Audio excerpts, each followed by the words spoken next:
పల్నాడు జిల్లా గుండపాడు జంట హత్యల కేసులో మాచర్ల మాజీ ఎమ్మెల్యే పిన్నెల్లి రామకృష్ణారెడ్డి ఆయన సోదరుడు వెంకట్రామిరెడ్డిలను పోలీసులు విచారించారు. ఈ కేసులో తమకు ఎలాంటి సంబంధం లేదని మాజీ ఎమ్మెల్యే పిన్నెల్లి రామకృష్ణారెడ్డి స్పష్టం చేశారు. పోలీసులు అడిగిన అన్ని ప్రశ్నలకు సమాధానం చెప్పామన్నారు. విచారణకు తాము పూర్తి స్థాయిలో సహకరిస్తామని తెలిపారు. తమని అక్రమంగా ఈ కేసులో ఇరికించారని మండిపడ్డారు. అంతిమంగా న్యాయమే గెలుస్తుందని పిన్నెల్లి తెలిపారు.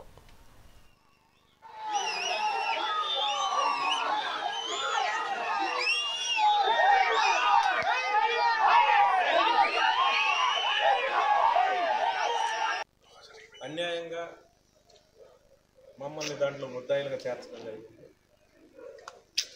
అసలు మా పార్టీ కాదు, మాకు ఎలాంటి సంబంధం లేదు. కానీ నన్ను మా తమ్ముడిని ఇద్దరిని కూడా ముద్దాయిలుగా పెట్టడం, మేము సుప్రీంకోర్టుని ఆశ్రయించాం. సుప్రీంకోర్టు డైరెక్షన్ ప్రకారం పోలీసు వారు విచారణకి ఎప్పుడు మిమ్మల్ని పిలిస్తే వెళ్ళాలని కూడా సుప్రీంకోర్టు చెప్పడం జరిగింది. సుప్రీంకోర్టు డైరెక్షన్ ప్రకారం ఈరోజు పోలీసు వారు మాకు నోటీస్ ఇచ్చి విచారణకి రావాలని కూడా కోరటం జరిగింది. ఆ కోరిక మేరకు ఈరోజు మార్నింగ్ వాళ్ళు కోరిన వెంటనే మార్నింగ్ 10 గంటలకి విచారణకి మేము వెళ్ళాం. పూర్తిగా కూడా వాళ్ళు అడిగే ఏమైతే విచారణ చేశారో వాళ్ళు పూర్తిగా కూడా వాళ్ళకి సహకరించడం జరిగింది. దాదాపుగా ఒక 10-11 గంటలు మమ్మల్ని ఇప్పటిదాకా కూడా విచారణ చేశారు.